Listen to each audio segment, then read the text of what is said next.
Hello, dear students. Welcome back to DSCJ Home Classes, an attempt to connect learner with instructor, a digital initiative by Directorate of School Education, Jammu. I am Sonakshi Sharma, lecturer in zoology. We are studying class 12th biology, and the unit which we are studying from last so many lectures is genetics and evolution. And today we have reached part 8 of this unit. And today's topic is chromosomal disorders in humans. Yes, chromosomal disorders in humans. To understand about the various types of chromosomal disorders that are in your syllabus, first we should know that what are chromosomal disorders. और ये समझने के लिए जरा सा flashback में जाएंगे. We studied that genetic disorders can be of two types, Mendelian disorders and chromosomal disorders. Out of these, we have already studied about all the Mendelian disorders in detail. And today is the turn of chromosomal disorders. We are going to talk about chromosomal disorders.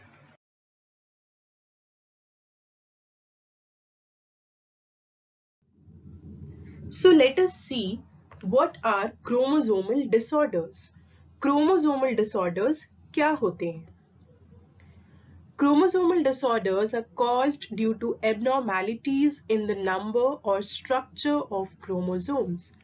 ऐसे disorders जो chromosome के number या chromosome के structure में abnormality की वजह से produce हों, उन्हें हम कहते हैं chromosomal disorders. Abnormality in the structure. इसका क्या मतलब हो सकता है? We know that chromosomes have a structure. They are rod-like. All right. इस rod-like structure में अगर कोई abnormality हो जाए, क्रोमोसोम टूट जाए, साइज छोटा हो जाए या बड़ा हो जाए, all that will be counted as a structural abnormality of chromosome. And abnormality in the number. What does that mean? We know that human beings have fixed number of chromosomes. We have 46 chromosomes. अगर इस 46 number of chromosome में कुछ change आ जाए, ये number increase हो जाए, ये number decrease हो जाए, that will be counted as an abnormality in the number of chromosomes. And the chromosomal disorders which we have to study, they all occur due to abnormality in the number of chromosomes. आपके syllabus में जो 3 chromosomal disorders हैं जिन्हें हम आज study करेंगे, वो सब के सब क्रोमोसोम के नंबर में किसी abnormality की वजह से प्रोड्यूस होते हैं.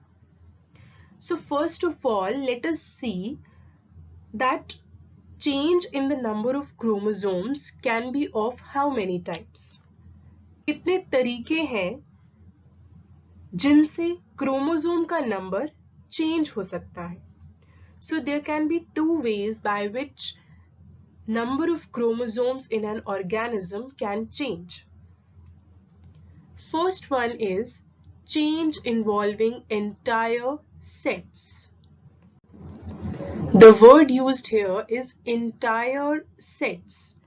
क्रोमोसोम के पूरे सेट में कोई चेंज हो जाना, पूरा का पूरा सेट या ऐड हो जाए, पूरा का पूरा सेट या डिलीट हो जाए, उसे हम कहेंगे change involving entire sets. Genetics is quite a new subject for all of you. I can understand this. तो इस कॉन्सेप्ट को, चेंज इन्वॉल्विंग एंटायर सेट्स के कॉन्सेप्ट को समझने के लिए हम इमेजिन कर सकते हैं एक मैच बॉक्स. मैच बॉक्स सबने देखा है, राइट? तो आप इमेजिन करिए एक मैच बॉक्स, एक मैचेस की डिब्बी. It is one set of chromosomes. वो हो गया क्रोमोसोम्स का एक पूरा सेट. मैं आपको ऐसे 2 मैच बॉक्सेस दे देती हूँ. Because we are diploid organisms, human beings diploid है, हम 2n है, राइट?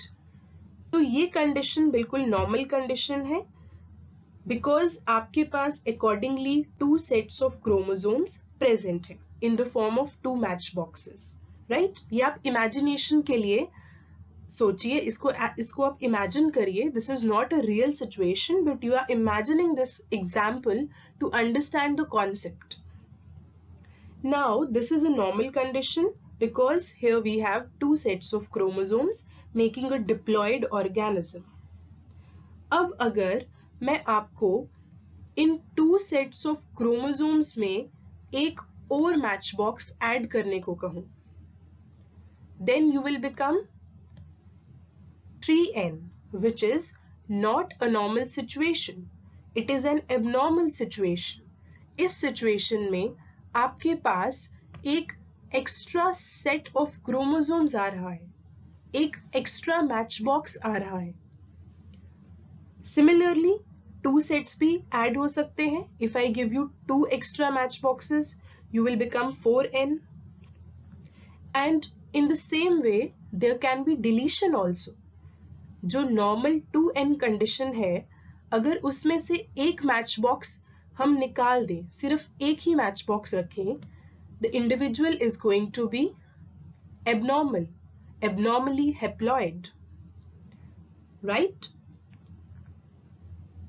इस तरह की चेंज जिसमें पूरा का पूरा क्रोमोसोम का सेट, जिसे यहां हमने एक मैचेस की डिब्बी, एक मैच बॉक्स की फॉर्म में रिप्रेजेंट किया है, इस तरह की चेंज जिसमें पूरा का पूरा क्रोमोसोम सेट या ऐड होता है या डिलीट होता है, इसी चेंज का मतलब है चेंज इन्वॉल्विंग एंटायर सेट्स.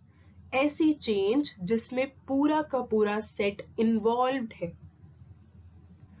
और जब सेट्स का नंबर इंक्रीज होता है, like here 3n, it can also become 4n, 5n and so on. इस तरह की कंडीशन को हम कहते हैं पॉलीप्लॉइडी. क्या कहेंगे हम इसे? Polyploidy. Poly means many. So the number of sets here are increasing. They are becoming many. They are increasing from 2n to 3n, 4n or any number. This is change involving entire sets. Now let us see the second type of change.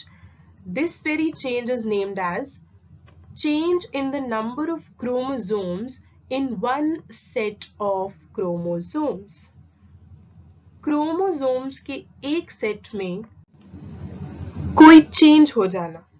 एक set के अंदर ही chromosomes का number या बढ़ेगा या कम होगा.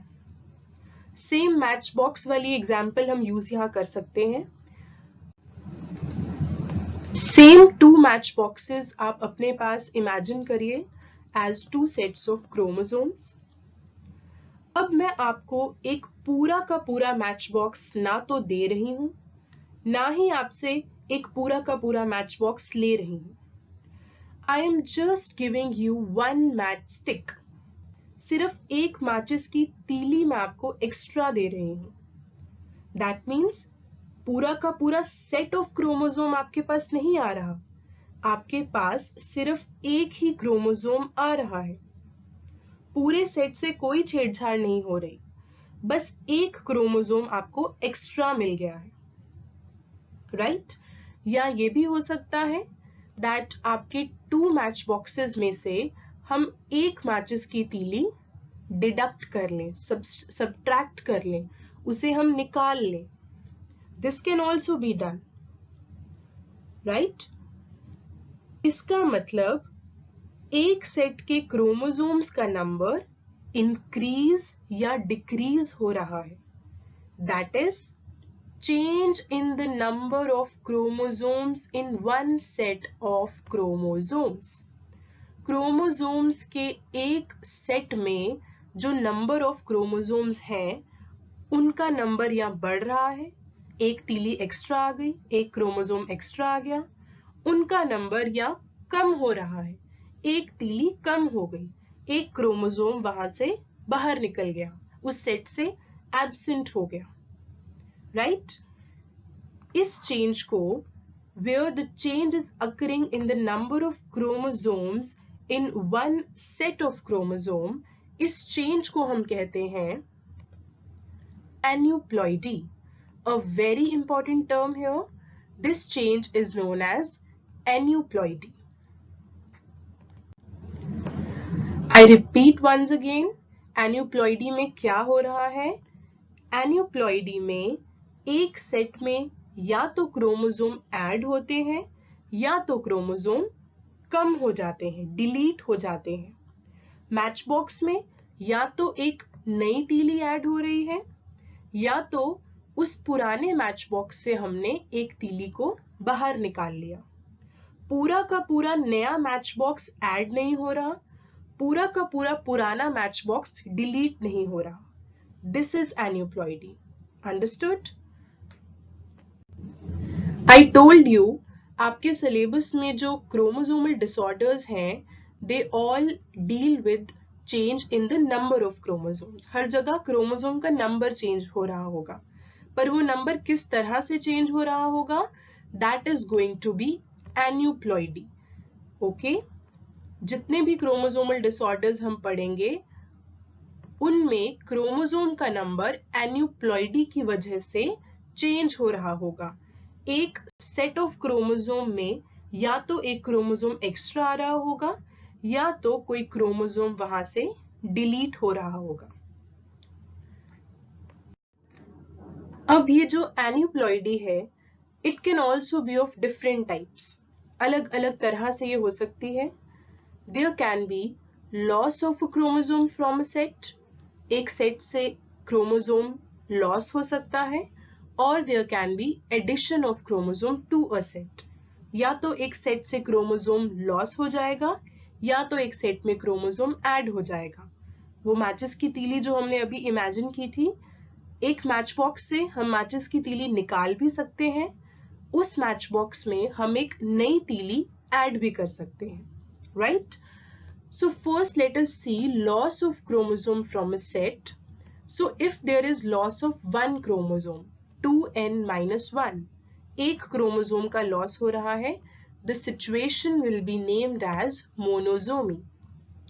If there is loss of two chromosomes, अगर दो क्रोमोसोम्स का लॉस हो रहा है, पूरा का पूरा होमोलॉगस क्रोमोसोम का पेयर ही लूज हो चुका है, तब हम कंडीशन को कहते हैं नलीजोमी, बिकॉज अब वो क्रोमोसोम नंबर वहां पे रहा ही नहीं, कंप्लीटली एब्सेंट हो गया, so it is nullisomy. Null means zero.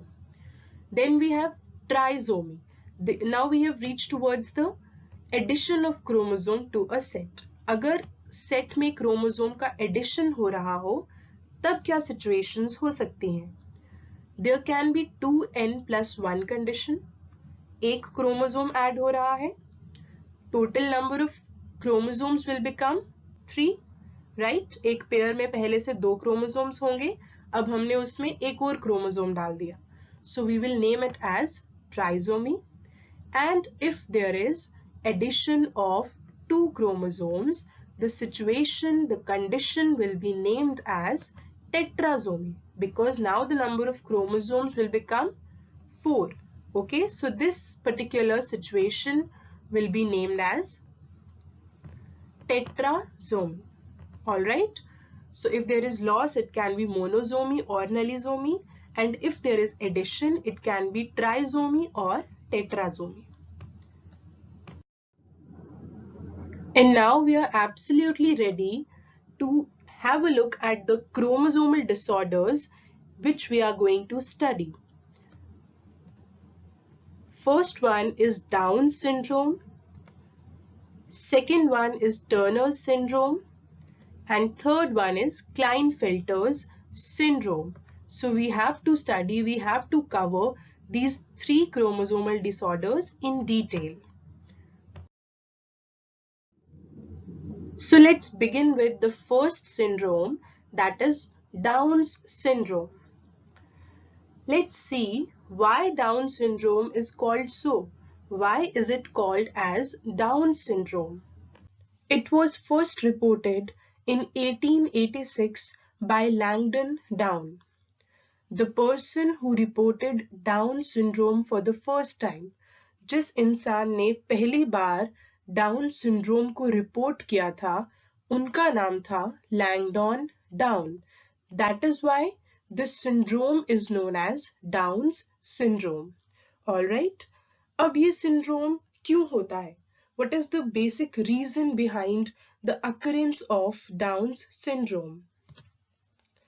This syndrome occurs due to the presence of an extra copy of chromosome number 21. Very important, पूरा का पूरा जो एसेंस है इस सिंड्रोम का वो इसी लाइन में छुपा हुआ है. ध्यान से इसे समझिए. डाउन सिंड्रोम क्यों होता है? क्योंकि एक इंसान के सेल्स के अंदर क्रोमोसोम नंबर 21 की एक एक्स्ट्रा कॉपी आ जाती है. नॉर्मली हम सब के क्रोमोसोम्स पेयर में होते हैं, right? 46 chromosomes arranged as 23 pairs. Pair मतलब 2. एक पेयर में 2 क्रोमोसोम्स प्रेजेंट होते हैं. डाउन सिंड्रोम के पेशेंट में सब क्रोमोसोम्स इसी तरह पेयर्स में प्रेजेंट हैं, बट क्रोमोसोम नंबर 21 ऐसा नहीं है. Instead of a pair there are 3 such chromosomes. 2 already present है, अब एक एक्स्ट्रा क्रोमोसोम नंबर 21 वहां प्रेजेंट है. अगर हम डाउन सिंड्रोम के पेशेंट का कैरियर टाइप देखें, we can see this is a cell, right, taken from the body of a Down syndrome patient. उस सेल के अंदर का अगर हम क्रोमोसोम देखें, इस सेल के अंदर के न्यूक्लियस के पास जो क्रोमोसोम्स हैं अगर हम उन्हें स्टडी करें, we will see that all the chromosomes are present in the form of pairs. सब क्रोमोसोम्स पेयर्स की फॉर्म में है. क्रोमोसोम नंबर 1 देख लो, क्रोमोसोम नंबर 10 देख लो, 13 देख लो, सेक्स क्रोमोसोम्स देख लो. अगर ये एक फीमेल है तो सेक्स क्रोमोसोम्स XX होंगे, अगर ये एक मेल है तो सेक्स क्रोमोसोम्स XY होंगे, राइट? सब के सब क्रोमोसोम्स पेयर्स की फॉर्म में प्रेजेंट है. लेकिन यहाँ पे जो डिफरेंस है वो आ रहा है क्रोमोसोम नंबर 21 में. एक एक्स्ट्रा क्रोमोसोम यहाँ पर प्रेजेंट है. एक पेयर होने की जगह यहाँ पर 3 क्रोमोसोम नंबर 21 प्रेजेंट है. So this is a disorder, this is an abnormality, and this abnormality leads to Down syndrome. All right. So in the beginning we studied that if there is presence of one extra copy of chromosome, अगर एक extra chromosome present है, that condition is known as trisomy. This type of aneuploidy is named as trisomy. So we can say Down syndrome में there is trisomy of chromosome number 21. Very important point.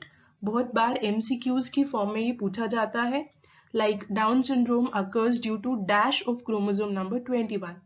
So you have to fill trisomy there. Because now we have 3 chromosomes. There are 3 chromosomes present as chromosome number 21.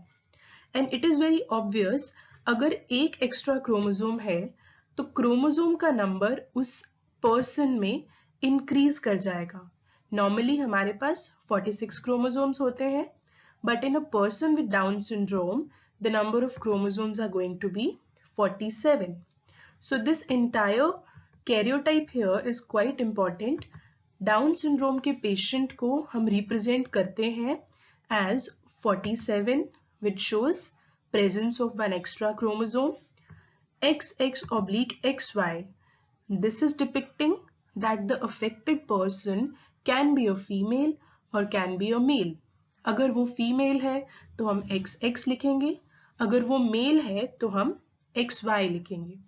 And +21 का मतलब है that जो extra chromosome present है वो कौन से chromosome number पे है?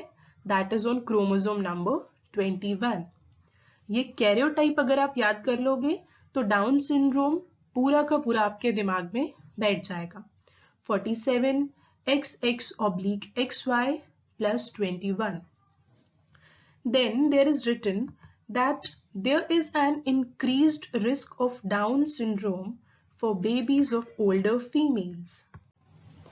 This means अगर एक female who is older, say she's above 35 years of age or above 40 years of age, अगर ऐसी एक फीमेल एक बेबी को बर्थ देती है, then there are high chances, there is high risk that the baby will be affected by Down syndrome.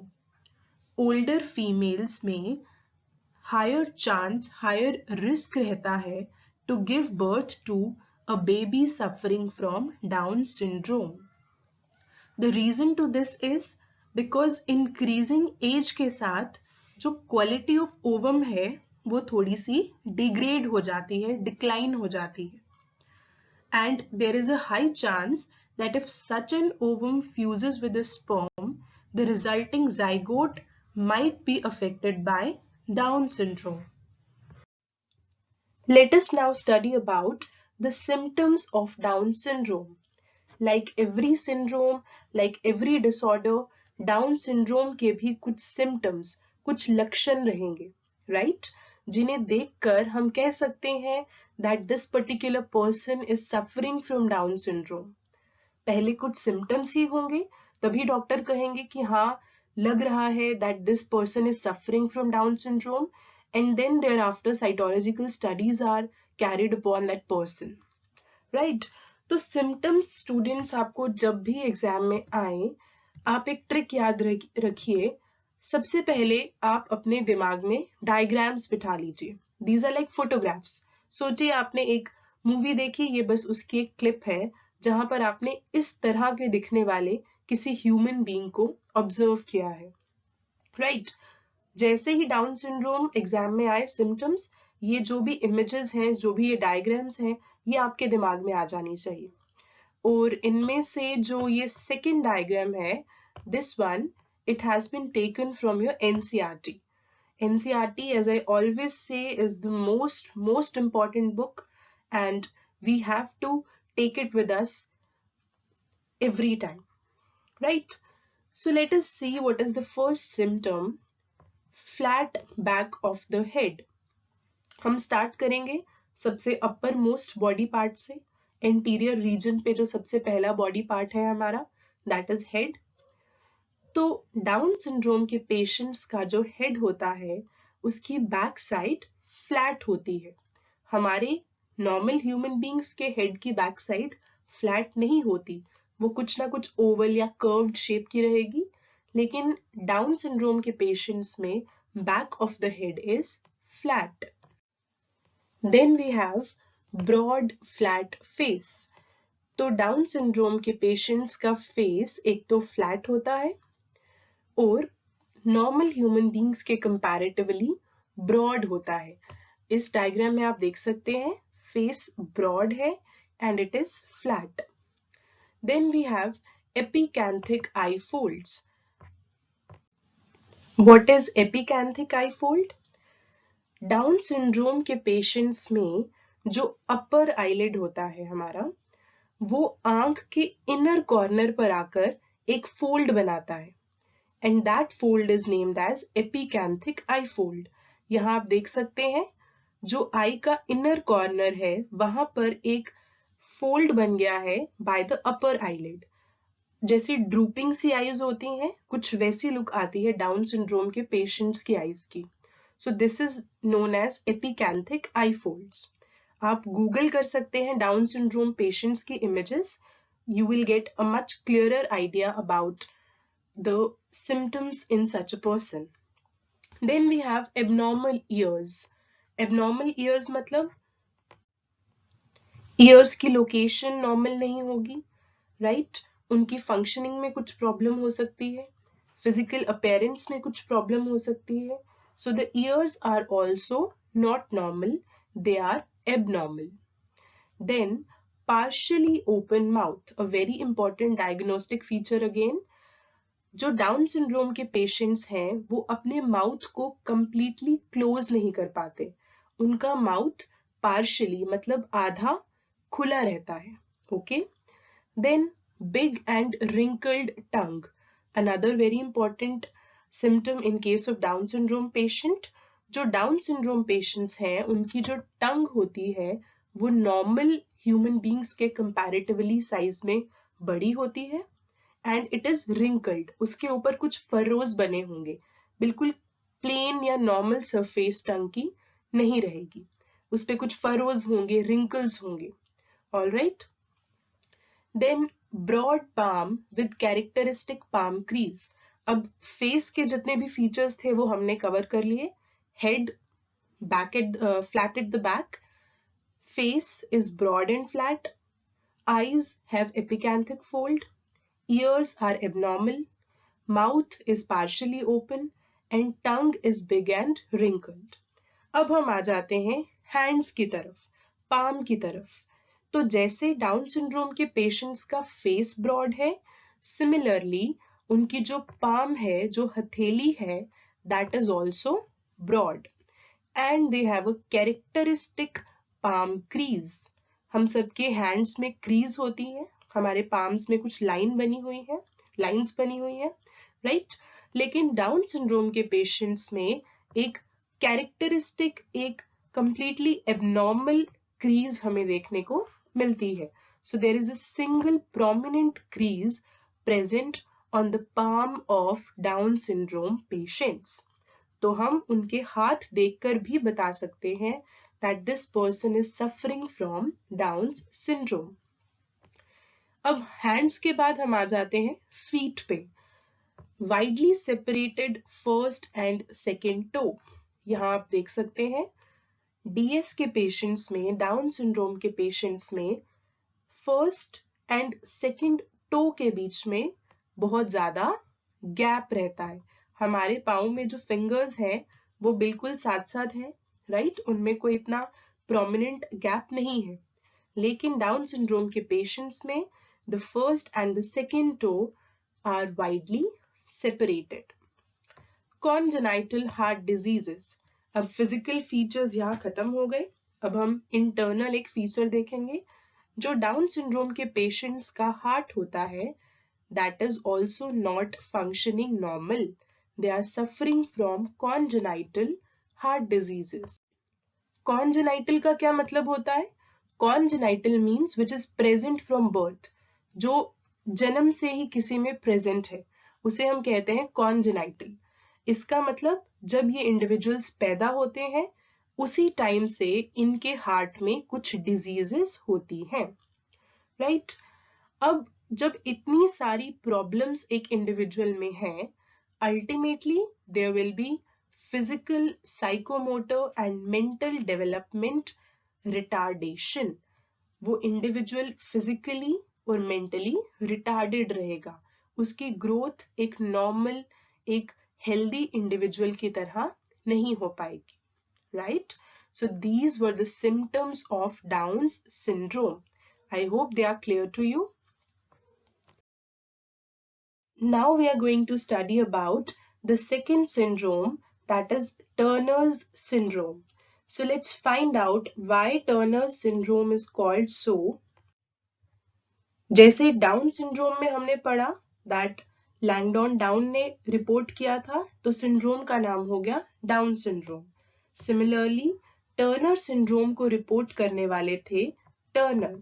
Turner was the person who for the first time in 1938 reported this syndrome.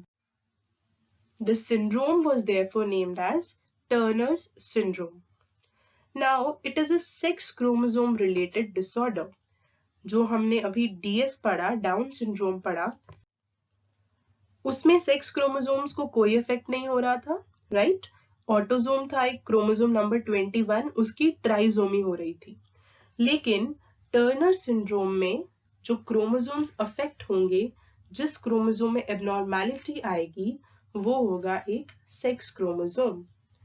This syndrome is caused due to the absence of one X chromosome in females. We know that human females में 2 X chromosomes होते हैं। अगर किसी female में एक X chromosome absent हो जाए, एक X क्रोमोसोम का लॉस हो जाए, उस वजह से जो सिंड्रोम प्रोड्यूस होगा उसे हम कहेंगे टर्नर्स सिंड्रोम। ऑलराइट, इसका मतलब अगर हम एक टर्नर सिंड्रोम के पेशेंट का कैरियोटाइप देखें तो वहां पर सब क्रोमोसोम्स नॉर्मली प्रेजेंट होंगे, जितने भी ऑटोसोम्स हैं वो बिल्कुल ठीक ठाक होंगे। कोई भी ऑटोसोम आप उठा लीजिए, क्रोमोसोम नंबर 6 बिल्कुल ठीक है, क्रोमोसोम नंबर 19 ठीक है, क्रोमोसोम नंबर 21 भी ठीक है। लेकिन प्रॉब्लम कहाँ है? सेक्स क्रोमोसोम्स में। एक नॉर्मल फीमेल में यहाँ पर एक और एक्स क्रोमोसोम प्रेजेंट होना चाहिए था, बट यहाँ पे वो एक्स क्रोमोसोम एब्सेंट है, राइट? तो हम लिखते हैं इस कंडीशन को XO या फिर X0। In spite of XX, this female is X0। इस फीमेल का एक एक्स क्रोमोसोम एब्सेंट है। इस फीमेल को हम कहेंगे that she is suffering from Turners syndrome. Alright, तो अगर एक क्रोमोसोम एब्सेंट हो जाए, एक क्रोमोसोम का लॉस हो जाए, उस कंडीशन को क्या कहते हैं? We call it as monosomy. So this syndrome is caused due to monosomy of X chromosome. Monosomy of X chromosome. Again very important. जैसे मैंने आपको बताया, डाउन सिंड्रोम में MCQ आ सकता है that Down syndrome is caused due to dash of chromosome number 21, तो आप लिखेंगे ट्राइसोमी। Similarly, टर्नर सिंड्रोम में भी इस तरह का MCQ आ सकता है that Turner syndrome is caused due to dash of X chromosome. So the answer would be monosomy of X chromosome. एक क्रोमोसोम कम हो गया तो हमारे पास एक ही X क्रोमोसोम रहा, that is mono. Mono means one. So there is monosomy of X chromosome. All right. Loss of one X chromosome. अब अगर एक क्रोमोसोम कम हो गया है तो क्रोमोसोम का नंबर डिक्रीज हो जाएगा। नॉर्मल 46 क्रोमोसोम्स की जगह अब हमारे पास होंगे 45 chromosomes, right? 46 minus 1 that is 45। और इन 45 क्रोमोसोम्स में से 44 क्या है? ऑटोसोम्स, जो बिल्कुल सही सलामत है, प्लस X0 मीन्स एक सेक्स क्रोमोसोम प्रेजेंट है पर एक सेक्स क्रोमोसोम एब्सेंट हो चुका है। There is only one X chromosome, right? तो ये कैरियोटाइप बहुत ही इंपॉर्टेंट है। जैसे मैंने आपको डाउन सिंड्रोम के केस में भी कहा, टर्नर सिंड्रोम जब भी आप पढ़ें साथ ही साथ आप इस कैरियोटाइप को भी याद कर लें। 45 ब्रैकेट में 44 प्लस X0, एक ऐसा सिंड्रोम जिसमें 45 क्रोमोसोम्स रह जाते हैं क्योंकि एक X क्रोमोसोम एब्सेंट है। All right. So now let us study about the symptoms of Turner syndrome. वो फीमेल्स जो टर्नर सिंड्रोम से सफर कर रही होती हैं उनमें किस तरह के सिम्टम्स होते हैं, कौन कौन से लक्षण उनकी बॉडी में प्रेजेंट होते हैं। So let's see. First one is short stature. Short का मतलब हम समझते हैं, शॉर्ट मतलब छोटा, और स्टैचर का मतलब होता है हाइट। तो टर्नर सिंड्रोम की जो पेशेंट्स होती हैं उनकी ओवरऑल हाइट छोटी होती है। They are not tall, they are not even normal heighted, वो छोटी हाइट की होती हैं। Alright, then we have low set ears. Low set ears का मतलब है दैट टर्नर सिंड्रोम के पेशेंट्स के जो ईयर्स होते हैं वो नॉर्मल लोकेशन से थोड़ा सा नीचे की तरफ प्रेजेंट होते हैं। so they are low set ears. All right. Then we have wide chest. तो TS के पेशेंट्स में, टर्नर सिंड्रोम के पेशेंट्स में चेस्ट थोड़ी सी वाइडर रहेगी, थोड़ी सी ब्रॉड रहेगी. Short and webbed neck, a very important diagnostic feature of Turner syndrome patients. In patients की जो नेक होती है that is short and that is webbed. Short तो आप समझ गए, नेक का साइज छोटा रहेगा, और वेब्ड का मतलब है, जैसे आप यहाँ देख सकते हैं इस फोटोग्राफ में, वेब्ड का मतलब है दैट नेक के साइड पे स्किन के फोल्ड्स रहेंगे which run up to the shoulders. तो एक वेब जैसी अपीयरेंस आएगी. इस तरह के फीचर को हम कहते हैं webbed neck. Okay, a very important symptom of Turner syndrome. Then we have secondary sexual characters are absent. Again, a very important feature. हम जानते हैं that all females have some secondary sexual characters like development of breasts, growth of pubic hair, then there is change in the voice. But all these things, all these secondary sexual characters are completely absent in a Turner syndrome patient. एक Turner syndrome से सफर करने वाली female में secondary sexual characters absent होंगे. Then they have rudimentary ovaries. Rudimentary ovaries का मतलब है वो ओवरीज जो प्रॉपरली डेवलप नहीं हो पाई हैं. तो टर्नर सिंड्रोम के पेशेंट्स में जो ओवरीज है वो अंडर डेवलप्ड है, उनकी डेवलपमेंट प्रॉपर नहीं हो पाई है, वो रूडिमेंट्री ओवरीज है. ओवरीज का क्या फंक्शन होता है? रिप्रोडक्शन. तो अगर एक फीमेल की बॉडी में ओवरीज ही डेवलप नहीं हो पाई, that female is going to be sterile. Sterile means infertile. ऐसी female who is not able to produce children. So, patients of Turner syndrome, such females are sterile. Okay, here also it is depicted infertility. The ovaries are not well developed, they are rudimentary, so the female is going to be infertile. In addition to these symptoms, there are some other symptoms also, like numerous moles are present on the body. Turner syndrome के patient की body पे बहुत सारे moles present होते हैं. There can be swollen hands and feet. उनके hands और उनके फीट स्वोलन होते हैं, फूले हुए होते हैं. They suffer from many cardiac problems. बहुत सारी हार्ट प्रॉब्लम्स उनको रहती हैं.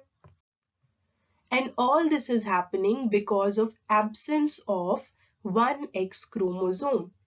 एक एक्स क्रोमोसोम की एब्सेंस की वजह से ये सब के सब प्रॉब्लम्स, ये सब के सब सिम्टम्स शो हो रहे हैं. Right? So these are the symptoms of Turner syndrome. Now the last chromosomal disorder that we have to study is Klinefelter's syndrome. So let's see what is Klinefelter syndrome. As expected, this syndrome was first described by Klinefelter in 1940s. 1940s में Klinefelter ने पहली बार इस syndrome को report किया था, इसे describe किया था. That is why the syndrome is named as Klinefelter's syndrome. This syndrome occurs due to the presence of an extra X chromosome in males. ध्यान से इसे सुनिए. अभी जो हमने सिंड्रोम पढ़ा, टर्नर सिंड्रोम, वो किसे अफेक्ट कर रहा था? फीमेल्स को. वहां क्या हो रहा था? एक एक्स क्रोमोसोम एब्सेंट हो रहा था. क्लाइनफेल्टर सिंड्रोम किसे अफेक्ट करेगा? It will affect males. और यहाँ पे क्या हो रहा है? Presence of an extra X chromosome. एक एक्स्ट्रा एक्स क्रोमोसोम की प्रेजेंस हो रही है. नॉर्मली मेल्स के पास एक एक्स क्रोमोसोम होता है, they are XY.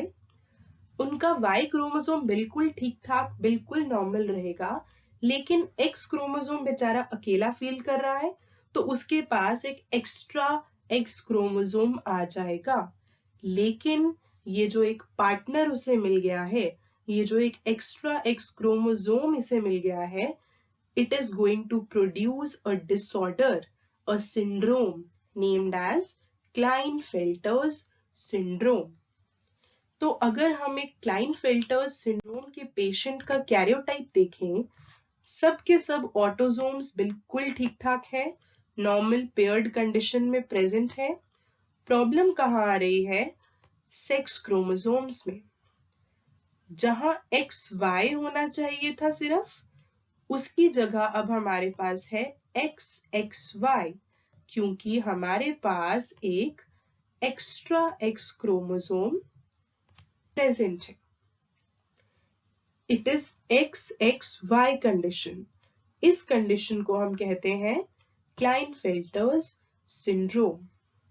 All right, so it is occurring due to the presence of an extra X chromosome. जब एक एक्स्ट्रा एक्स क्रोमोसोम प्रेजेंट है, तो क्रोमोसोम का नंबर इंक्रीज हो जाएगा। It will increase to 47। 47 chromosomes हो जाएंगे, 46 प्लस 1, जिसमें से 44 ऑटोसोम्स बिल्कुल ठीक ठाक है, लेकिन एक्स वाई की जगह X X Y condition present है। So this karyotype is very important. 47 44 plus XXY. This condition is known as Klinefelter's syndrome. Let us now study about the symptoms of Klinefelter's syndrome. एक चीज आप लोग समझ चुके हैं, क्लाइनफेल्टर सिंड्रोम से सफर करने वाले मेल की बॉडी में 2 एक्स क्रोमोसोम्स होते हैं, राइट? एक नॉर्मल सिचुएशन में 2 एक्स क्रोमोसोम्स किसके पास होते हैं? फीमेल के पास। लेकिन यहाँ पर एक मेल के पास 2 एक्स क्रोमोसोम्स आ चुके हैं। दैट मीन्स ये जो मेल होगा who is suffering from Klinefelter syndrome, वो कुछ ना कुछ फीमेल जैसे कैरेक्टर्स शो करना स्टार्ट कर देगा। स्पेशली जो उसके सेकेंडरी सेक्सुअल कैरेक्टर्स होंगे, वो फीमेल्स की तरह होंगे। So let's see. Such a person has masculine physique but develops female secondary sexual characters like growth of breasts. This point has been taken very much from your NCERT. Such a person has masculine physique.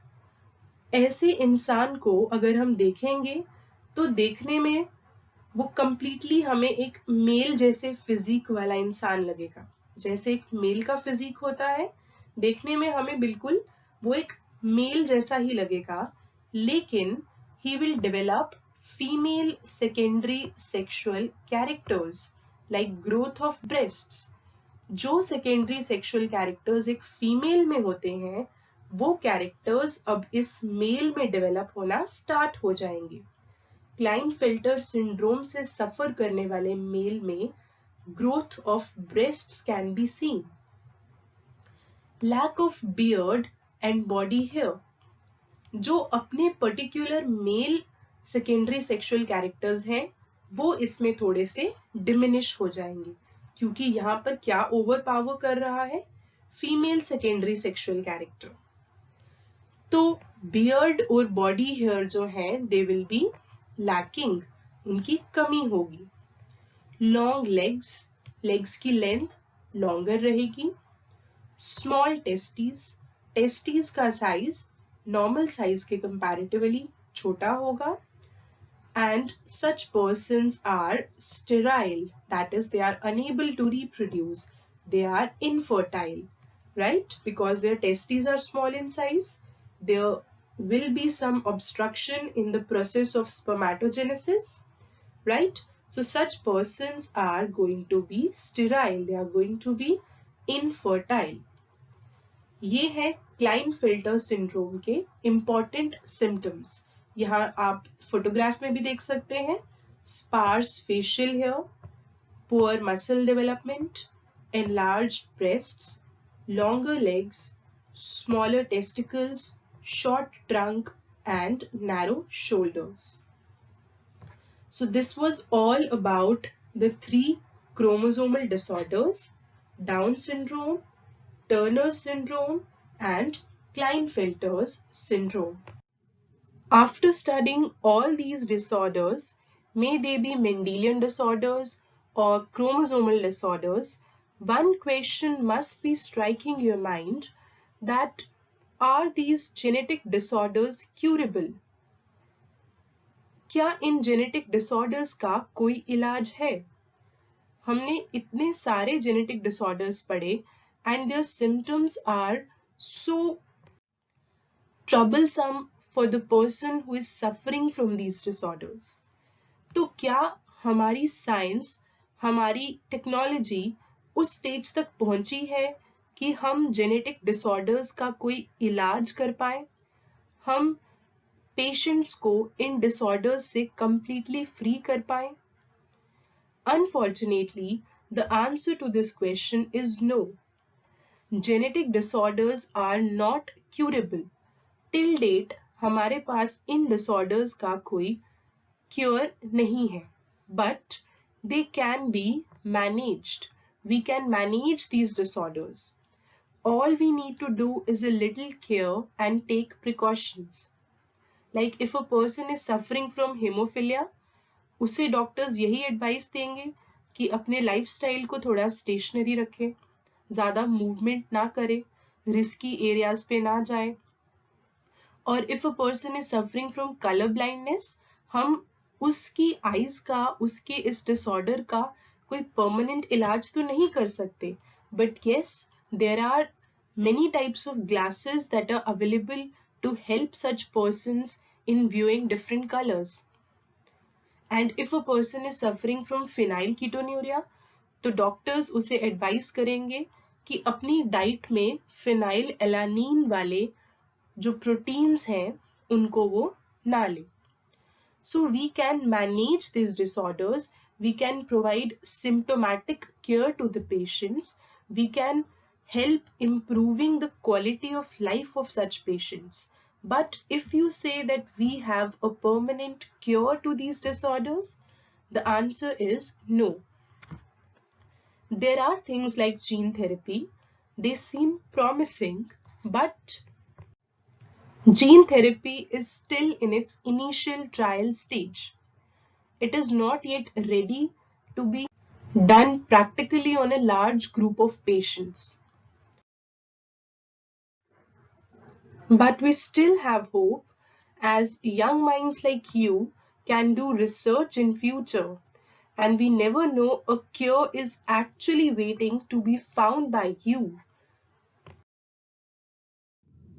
So with this, we have completed all the genetic disorders, including both Mendelian disorders as well as chromosomal disorders. Thank you so much, students. Stay safe and stay curious.